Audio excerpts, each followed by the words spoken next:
NBA fans need to listen to this episode. I had Hunter on the phone with me this week talking about the Utah Jazz. And yes, I know I had Andy Larson on the show a couple weeks ago talking about the Jazz, but this time I'm bringing Hunter on to give you a different perspective. We're going a little bit more in-depth. We're going to talk about why Donovan Mitchell has fit in so well in Utah. We're also going to talk about who Hunter's favorite player is on the Jazz. It's going to surprise you, and he's going to discuss why.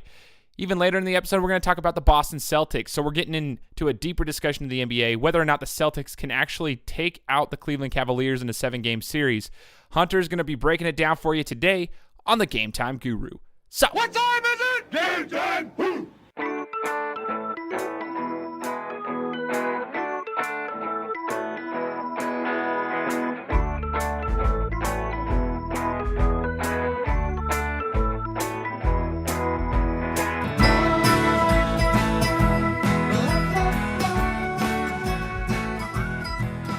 What's going on, everybody? Welcome out to another episode of the Game Time Guru.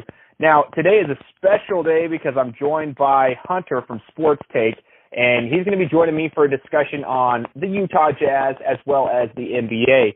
And first, I want Hunter to introduce himself a little bit, and we're going to talk about what he's got going on the side. Hunter, thanks for joining the show. No, absolutely. Thank you for having me on. I'm excited to do this. Yeah, not a problem, man. I was really excited when I was going through Instagram. This is how Hunter and I connected, is going through Instagram, found this site, like this page, and they were posting some stuff. I noticed they were from Utah, so there's a few connections there. I'm a Jazz fan, as everybody knows. I had Andy Larson on the show a few weeks ago talking about the Jazz, so I saw a couple posts on the Jazz, and I was like, you know what? I need to grab this guy and get him on here. So, yeah, I'm stoked to have you on here. But first, we need to let the listeners know what this little company is that you guys got started and who you guys are. So first off, what is Sports Take? Yeah, well, so first, before I start, I want to give you a quick shout out. I listened to your weekly recap podcast, just the one you posted last weekend. You picked the Patriots to go to the Super Bowl. Fantastic choice. I think we're going to get along just fine. Oh, no. But yeah, so Sports Take is just this website I created back in April, kind of as a way to build my portfolio when it comes to sports journalism and writing, because I'm a journalism major just at the University of Utah. So I wanted to build up a portfolio so I could, put it on my resume when applying for jobs or internships with various media outlets or any newspapers in the future. So it kind of just started as that, and then it's obviously taken off, and now we're producing a podcast. We've got our site going on where we give, weekly articles, some more major articles. We had one just a few weeks ago talking about life as a student athlete at the University of Utah, and then we also do kind of just smaller ones like NBA power rankings and stuff like that. Where can we find your content? So our website is sportstake.wix site. So that would be sportstake.wixsite.com/sportstake. That's our website where we post all our articles, and then we also have tabs for links to the podcast, as well as little bios about each of us who contribute to the website and to the podcast as well. That's so rad. And what is the best experience so far for you since you guys have started Sports Take? Oh, man, I probably would just have to say watching it grow. Like I said, I started it just by myself, doing these articles back in April. I would just take, whatever free time I had at work, just in my office cubicle writing. Sports has always been a passion for me, so I wanted to get my opinions out there. Obviously I think my friends and family were sick of hearing my opinions on sports, so I needed to find a new outlet. But just seeing it grow from doing that to then rolling out a podcast, and even the first podcast we did, there was just three of us huddled around one mic, to now we have our weekly podcast we do, as well as 3 additional podcasts. So just seeing it grow to, just me writing in my office cubicle to now having a whole team of workers both writing and producing podcasts is pretty exciting to watch. You said, yeah, we'll get along great because I chose the Patriots to get to the Super Bowl. Let me just say one thing on that. I've got to say, I do not like the Patriots, but I respect them for being one of the best teams, one of the best franchises in NFL history. I just can't stand them, but they are so good. But the second thing is, I need to say this. I think we will get along for another reason, too. And when you said that you started it kind of to build a portfolio, Well, my listeners know that that's the same exact reason that I had actually originally started my podcast, was to build a portfolio, because sports media has always been my passion. And so I think that's kind of crazy that you just said that. I didn't even know that. So it's kind of cool to see the correlation there. I think, we will most certainly get along pretty well. And I think there's a third reason as well, is that we're both Ohio State fans. So oh yeah, go Bucks. There we go. Io. There we go. So, all things considered, I think we're going to get along just great. Perfect. And you're at the U of U, so that's in Salt Lake City, Utah. And you kind of covered the Utah Jazz, like you talked about the Jazz podcast that you have, that you guys have got started up there. Are you actually a Jazz fan, or are you only focused on them because you go to school in that city? Well, so I grew up in the Washington, D.C. area. I moved out to Utah when I was about 13. Went to high school out here and everything. I would consider myself a Jazz fan. I wouldn't say I'm the biggest Jazz fan in sports take. We have Talmadge Ames, is our NBA guy, and he's a pretty big diehard Jazz fan. Admittedly, I am a Boston Celtics fan. They're probably my favorite team just because my dad is from the Boston area. So me and my family are pretty big into Boston sports, but I would still consider myself a Jazz fan. And obviously, living here in Salt Lake and then also working for the Jazz makes me more of a fan. Dude, okay, that's totally fair. And we're going to get to that Boston Celtics thing. I have a question for you later on in the episode, but we're going to focus on the Jazz. We're going to start with the Jazz here right now. And like I said, a few weeks back, I had Andy Larson join me for a quick discussion about the Jazz, right? He talked about this season, some of the surprises, one of those being Donovan Mitchell. Not really a surprise, but Mitchell came into the season, the rookie, and we were trying to see what he was going to do. Well, he's fit in extremely well, and he did it very quickly. But what has impressed you most about Donovan Mitchell this season? I mean, Donovan has been amazing. I think the most impressive thing to me about Donovan is just how much he's embraced the city of Salt Lake and the community in Utah. It's not often that you see these NBA guys attending local college basketball games, especially the day after they score 41 points, which Donovan did after his big night in New Orleans. The next night he was at the University of Utah basketball game. But, whether it's going to BYU or Utah basketball games or signing autographs at the Salt Lake City Stars games, who are the G League team of the Utah Jazz, or, doing this meet and greet, which he did a couple weeks ago for 2 hours at the mall. The way Donovan's embraced Utah just has been phenomenal to watch. I think he did a podcast, which everyone should go listen to, on the Michael Rappaport podcast, where he talked about kind of how he fell in love with Utah when he first came out here for a workout, and how he was disappointed initially because he thought he wouldn't fall as far as 24 to end up with the Jazz. But, it's not every day you see these guys come in and just embrace the city and embrace the community the way Donovan has, which, that's probably the most impressive thing I've seen from him. That's awesome to hear from somebody who's not there. Like, I'm a huge Jazz fan. I'm only about 5 hours away from Salt Lake, but I'm not there. So it's cool to hear from somebody who actually gets to see that. Now, the only concern I have with that is that, Gordon Hayward came in and he embraced Utah, and Darren Williams back in the day, he did the same thing. Do we have that same fear that, Mitchell's going to get the city around him and then his rookie contract's over, or, later on when he becomes a free agent back, once he becomes a star, he bounces like the rest of them did? I mean, there's obviously going to be that, fear, that underlying fear, especially, just so soon after Gordon Hayward left. One thing I will say is, Trey Burke, when he came into Utah, I think the first day he was here, he tweeted out something about how he could see himself spending his entire career here in Utah and how much he loved Salt Lake City. Obviously, he was here no more than just a few years, and then when he left, there were some hard feelings and came out and said no one really wanted to play for the Jazz. But with Donovan, there's a level of sincerity that I see from him that's, more so than I saw from Gordon, more so than I saw from Trey.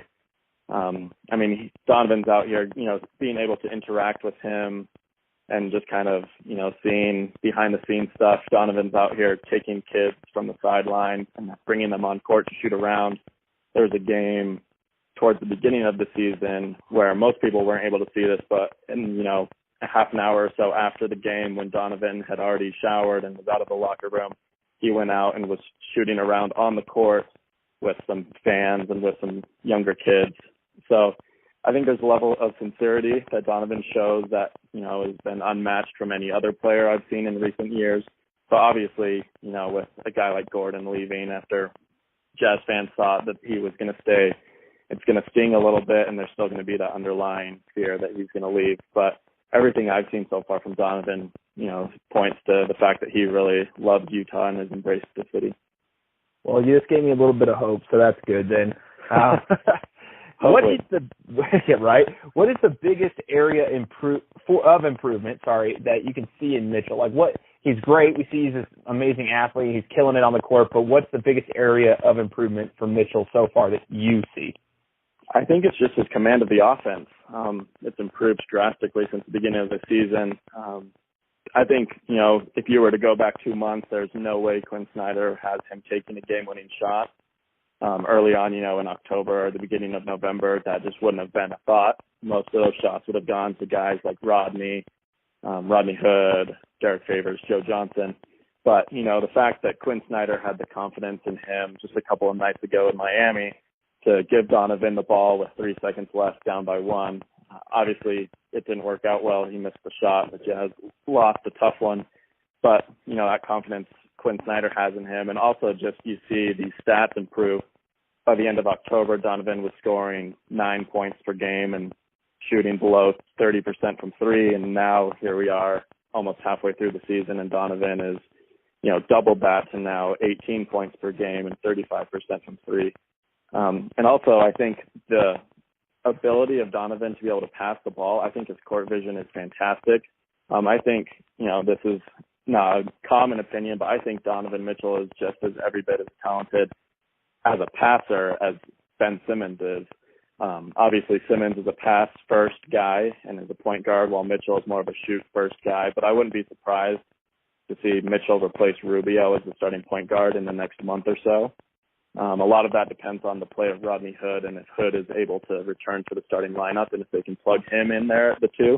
But I think, the future of the Utah Jazz is Donovan Mitchell as a point guard. Sweet. And so we're talking about we're almost midway through the season. Mitchell's getting more and more confident.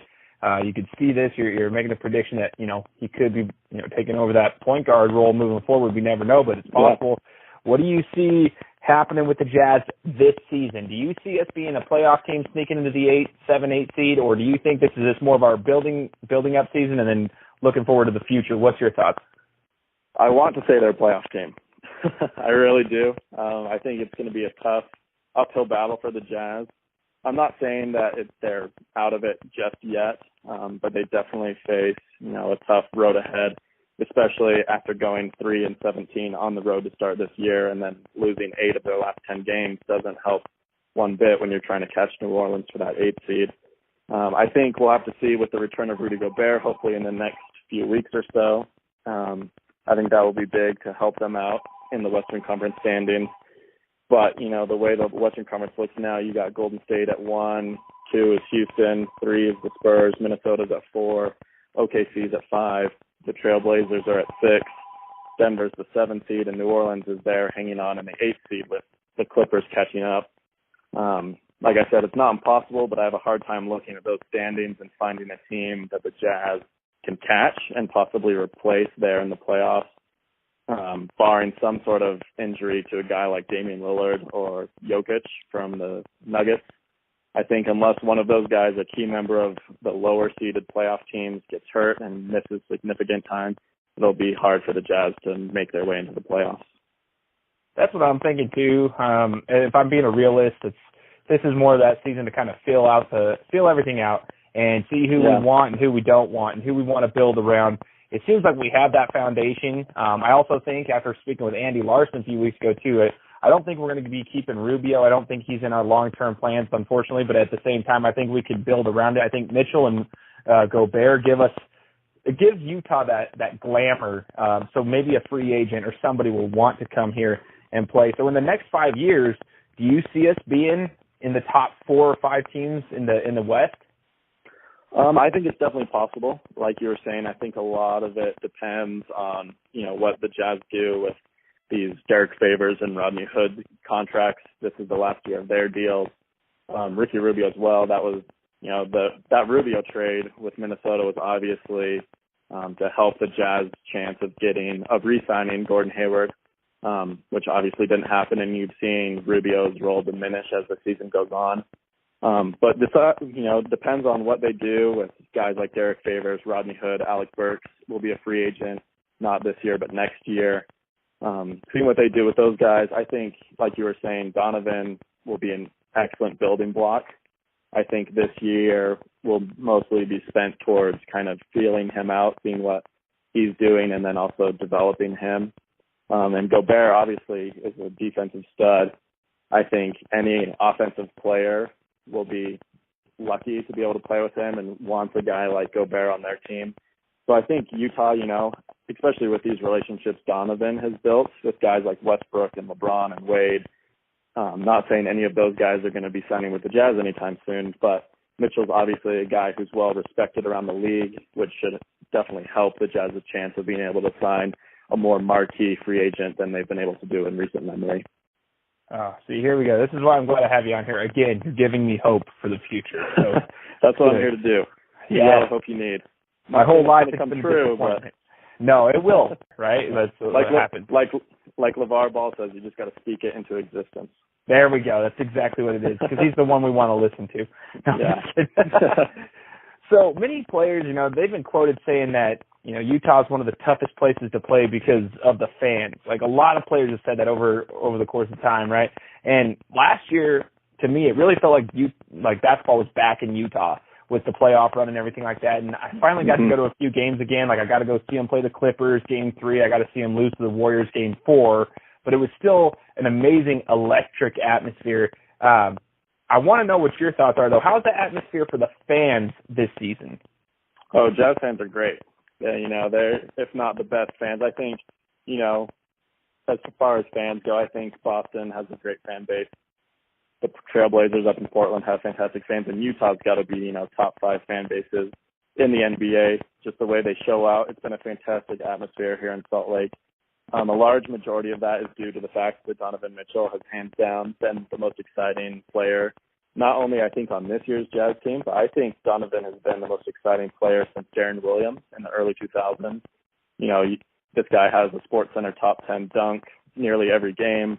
He's taking it at LeBron James. He's just an exciting guy to watch. So which has definitely helped with the fans' level of excitement and, that atmosphere that they've got going on here in Salt Lake. Games like the ones against the Pelicans in which Donovan scored 41 was crazy to be at. And, of course, there was the game just a couple weeks ago against Cleveland was probably as crazy as I've ever seen it, including last year in the playoffs. The fans in Utah are just great. Like I said, one of the best fan bases in the entire NBA. And even when a team, the Jazz aren't that much fun to watch, which this year, other than Donovan, it's kind of been a stalemate. But they still bring it every night. They still get excited, and which makes the games really fun to go to. I mean, I'm pretty sure I know. Is Mitchell your favorite player this season? So I'm actually going to give you a different answer. Okay, I like that. Swerve you a little bit. The easy answer is Donovan, just because he's fantastic. He's exciting and young.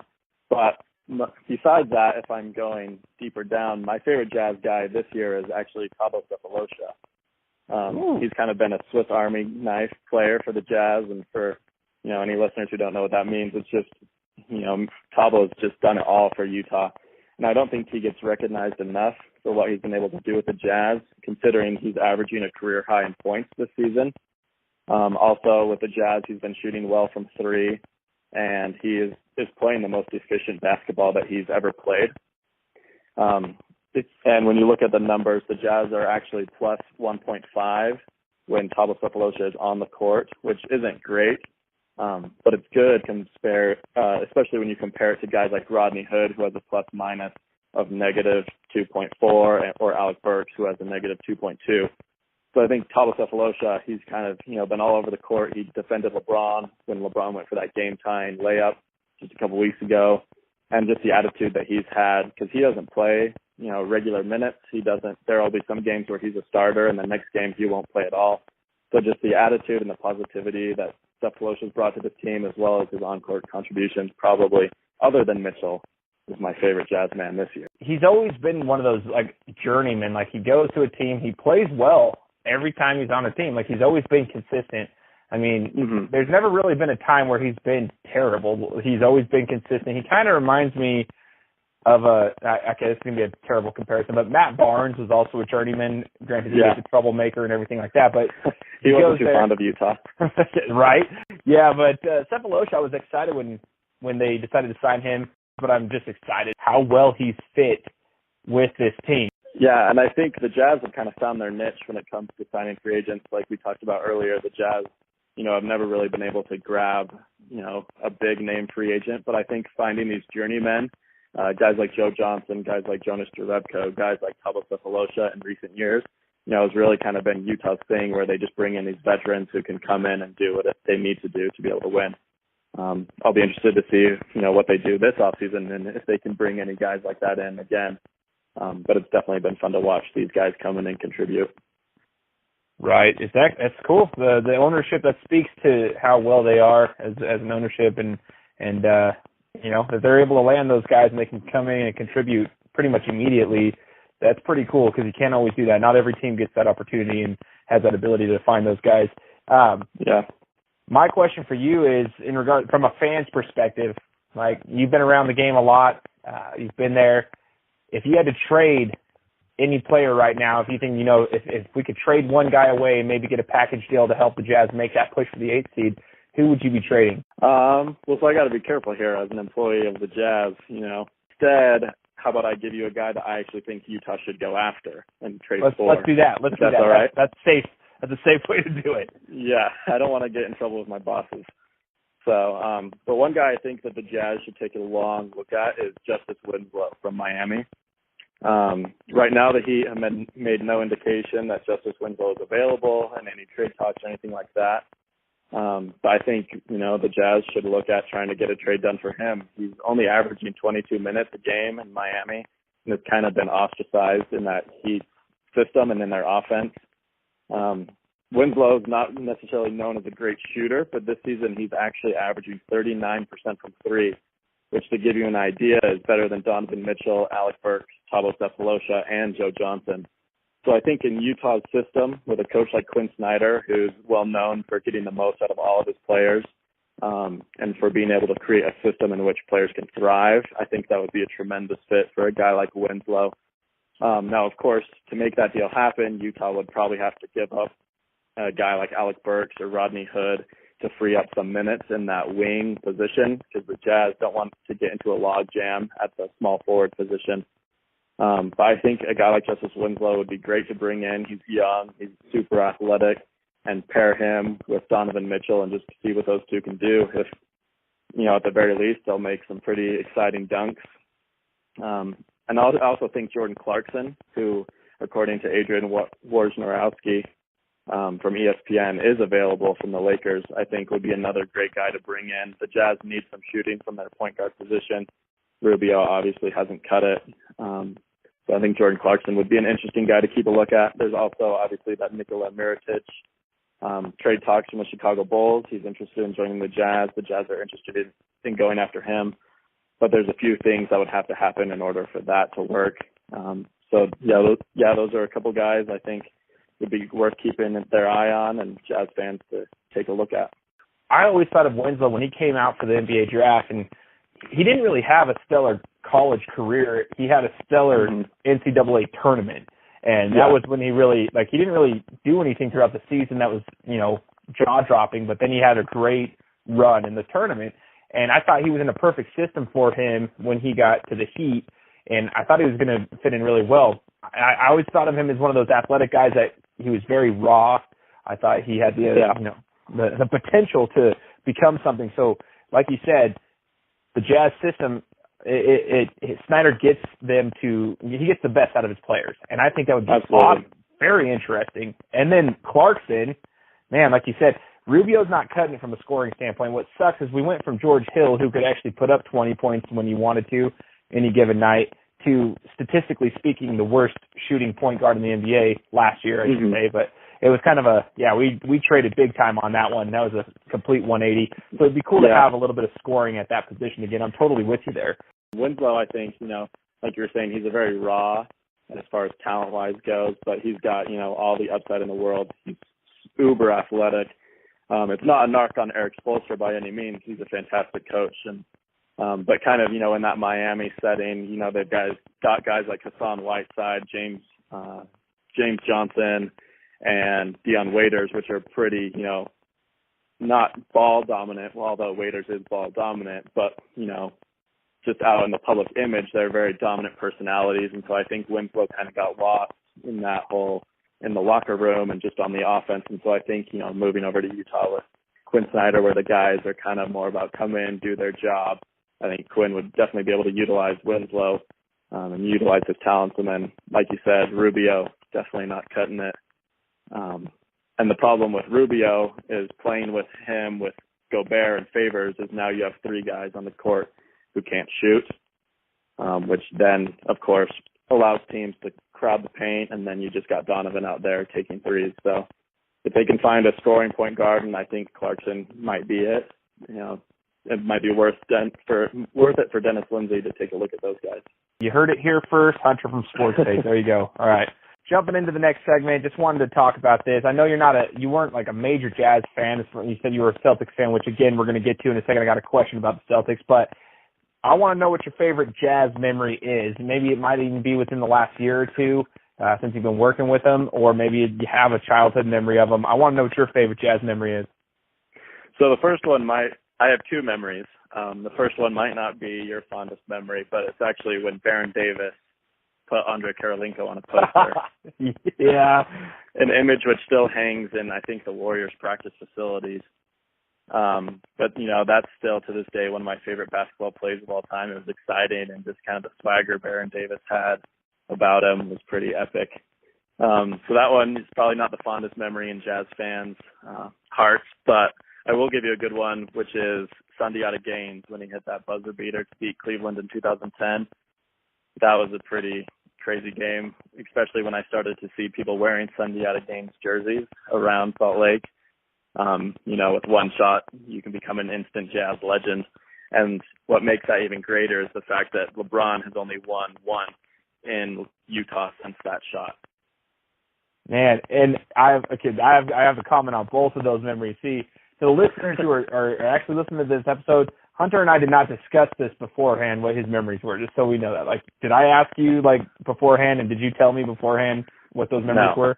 Okay. You sent me the questions, and that was that. Yes. Okay. So, first things first, when I was talking to Andy Larson a couple weeks back, I asked him about his memories as a reporter and all that stuff, and what he's seen during his time. He mentioned the Sundiata Gaines shot, and I was telling him the same thing.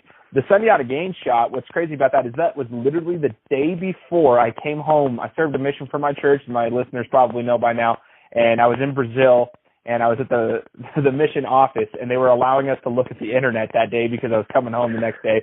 I got to see that all over the internet. So then the very next day, I flew home, took 20 hours to get home, but all of my friends in Idaho who are huge Jazz fans were telling me about this shot because Sundiata Gaines got called up from the Idaho Stampede, who was our the G League affiliate, D League at the time for the Jazz, and they played here in Boise. So it was a huge thing here in Boise as well as in Salt Lake because the guy gets called up and then hits his shot.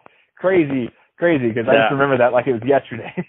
There you are, probably a Jazz fan. This is the first time you've ever been able to look at the internet and you suddenly see this guy Sundiata Gaines from the Jazz. You probably think this is the new cornerstone of the franchise. Yeah, exactly. I'm like, wow, that's awesome. Little did you know it was his first day on a 10-day contract from the D League. There you go. See, I had no clue, man. And then in regards to Baron Davis dunking it over Karolinko, that made me so mad because then he lifted up his shirt and then did his whole fiasco. But actually, my favorite memory as a Jazz fan, I have, obviously when I was in third grade, little kid, we go to the finals, and that John Stockton hitting it over, as a buzzer against Houston. In Houston. That was amazing. I remember my dad actually had the way he cheered in the house when it happened. But when I got older and I actually got invested into sports, I was physically and mentally and emotionally invested in sports. It was that same 2007 playoff series against the Warriors. That same series when Davis dunked it over Karolinko, when we actually beat them, because my friends and I, we decided last minute we were going to go to Game 5. We were we're going to go down to Salt Lake. We paid $65 a ticket to sit up 2 seats, like 2 rows from the very top. I think it was still the Delta Center at the time. Might have been Energy Solutions. Can't remember at that time. But anyways, we go all the way to the top, behind the backboard, probably the crappiest seats in the entire arena. I've been there. I go to a game every single year. Terrible seats, but it was the most electric atmosphere I've ever been to because we closed out the series that game. And at that time, I hated Matt Barnes. I actually grew to respect him later, but I hated Matt Barnes. But I got to. And now you hate him again. Yes, I do. Yeah. Just watching them win, and then we made it to the Western Conference Finals because of that, but it was like a party downtown, and we drove up that day. We watched the game. The game didn't get over till about midnight because the game was like an 8:30 start, and there was so much celebration. We actually had to drive back down to Boise because we had to work at 8 o'clock in the morning. So we made it a one-night trip. Boom, boom, came back, went to work. One of the coolest experiences of my life, and I'm just hoping that we get more of that in the next 5 years or so because I have a little boy. I want him to experience some good stuff. I don't want him to be like me where he has to watch his teams lose all the time. I'm a Cowboys fan, stuff like that. Oh, we never win. We never win. Yeah. Another side story, the first Jazz game that I can remember that I've ever been to was that very same year in the Western Conference Finals playing the Spurs, which obviously was a heartbreaking series. But, that year for Jazz basketball, I agree, was crazy. Man, that Western Conference Finals, I'll tell you this right now, though, in the first 2 games, there were some very, very bad no calls in those first 2 games. Everyone's going to say, oh, yeah, you guys got smoked by them, blah, blah, blah. Okay, that's cool. I understand that, but there were some really bad no calls that switched the momentum in the first 2 games of the series. And I will say right now, I truly believe that switched the momentum because the Jazz were actually playing well, considering they always sucked at San Antonio. But that was a great season, man. Moving from the Jazz, we're going to finish up here with just an NBA rundown. And I've mentioned it a couple times. You mentioned that you are a Celtics fan. I want to look at the NBA as a whole right now. It actually just came out today. One of the guys, I can't remember which sports outlet it was from, but he was talking about, he's the first person to finally say, this Celtics team can beat the Cavaliers in the 7-game series. I'm a LeBron fan. I love LeBron. I'm not necessarily a Cavaliers fan. I just root for him because of LeBron. I like the way he plays basketball. And I still think the Cavaliers are just coasting right now, and I truly feel that they would just smash the Celtics in a 7-game series. But I want the opinion of someone who actually, for one, works in the media and gets to see basketball from a first, right there in the game, and somebody who's a Celtics fan. What are your thoughts on that? Well, so first off, I want to say that whoever that was in the media who claimed that he was the first one to say the Celtics could win, that's false, considering I've been saying for the last 2 months on our podcast that the Celtics are legit contenders. I think, the way obviously LeBron's not, in full speed yet. They're still working back Isaiah Thomas. The Cavs are going to be a far different team come playoff time than we see right now. But I think it's foolish of anyone to think that the Celtics can't threaten the Cavs. At least take that series to 7 games. I mean, you got Kyrie Irving, who in my opinion, is a dark horse MVP candidate. Certainly top 5. You got Jason Tatum, who very well could be the rookie of the year. You got guys like Jaylen Brown and Al Horford, who are very underrated as far as what they do to contribute to the Celtics and their game plan. They've got one of the best coaches in the league. In my opinion, the second best coach behind Popovich, and he's still in his 30s. I think the Celtics aren't only built to win, now, but they're built to win for the next 10 years. So I think the Celtics are a team that, fans as well as other NBA personnel should keep their eyes out for. Because if I were the Cavs, I would still be leery of, meeting Boston in the Eastern Conference Finals, especially if the Celtics are able to clinch that number 1 seed in the East and have home court advantage. Because if it comes down to a Game 7 in Boston, the Celtics are going to be tough to beat. I respect that. As I'm sitting here listening, I totally respect it. When I was asked if I'm Team Kyrie or Team LeBron, I'm obviously Team LeBron, but I do respect Kyrie. I think Kyrie's one of the most talented point guards I've ever seen in my life. But I will say this, he is amazing, and I think the Celtics have put together quite the team. And in fact, I believe that Hayward injury was a blessing in disguise because you got to see guys like Tatum and Brown step up big time, and you got to see what they actually had, and they've done a really good job of doing that. So absolutely. Also, I failed to mention Boston is a sneaky good defensive team. They're currently number 1 in both defensive efficiency and limiting their opponent's scoring. So I don't think that's a team LeBron necessarily wants to go head up over a 7-game series going up against that defense. Good point, considering Avery Bradley got traded out this offseason, and that was one of the biggest concerns was their defense. It seems like their team defense overall, while their one-on-one defense isn't necessarily, in my opinion, the greatest. In fact, I think they hurt sometimes one-on-one defensively. Their team defense is almost like the Spurs, where it's like it's suffocating. They're everywhere where they need to be. Like if somebody gets beat, they have the help on the right side. They take the right angles. They cut people off. And like you said, it's one of those things that is a statistic that not everybody knows, and they are very good. Absolutely. Yeah, the Celtics are phenomenal. In the Western Conference, the Warriors, are they a lock to go through the West? And if not, who's the team that can actually beat them in 7 games? I think they're a lock. You got to look at it. I think they're in a similar boat as the Cavs. I don't think we're seeing a full Warriors team right now. Steve Kerr, whether it's by design or by default, you haven't seen a lot of Steph Curry and Durant playing together. You saw it for the first couple of weeks of the season, and then due to injuries and rest, Steph Curry had that ankle injury that sidelined him for about a month, and then once he's back, Steve Kerr has kept Durant out of the lineup, which I think does one of two things. One, it makes it hard for the other team to get a good scouting report and a game plan against those two. And two, it keeps both of them fresh for the playoffs, because at this point, everyone knows, Warriors are probably a lock for the number 1 seed. Whether they're a lock for the finals is yet to be determined, but keeping both Curry and Durant fresh for the playoffs, is a smart move on, Kerr's part, as well as just, you got to realize that playoff Warriors is a whole different monster than regular season Warriors, and they made that apparent last year by sweeping their way to the finals. Absolutely. So it looks like the Warriors, you think are going to make the finals, they're going to take it through the West. Well, then who's the team that will at least make it to the Western Conference Finals to at least play them to get to the finals? I think Houston is a team that can compete with Golden State. I think that they'll be able to make it to the Western Conference Finals. They've been a fantastic team to watch. I don't know if you've seen many Rockets games, but they are fun and exciting, and they run all over the place and put up 150 points. The two things that I've got to say about that, though, is one, they'll be playing against the Warriors. I think, as far as coaching goes, I think Steve Kerr has a great game plan for Houston. He's always been a coach that kind of holds his cards until the last second and before showing them. And on top of that, Houston's led by 2 superstars that have a habit of disappearing in big playoff moments with Chris Paul and James Harden. So I think Houston will definitely, compete, and I think it will be a fun series, but I still think that Golden State will win it in 5 or 6 games. All right, so who's the finals? Golden State and who?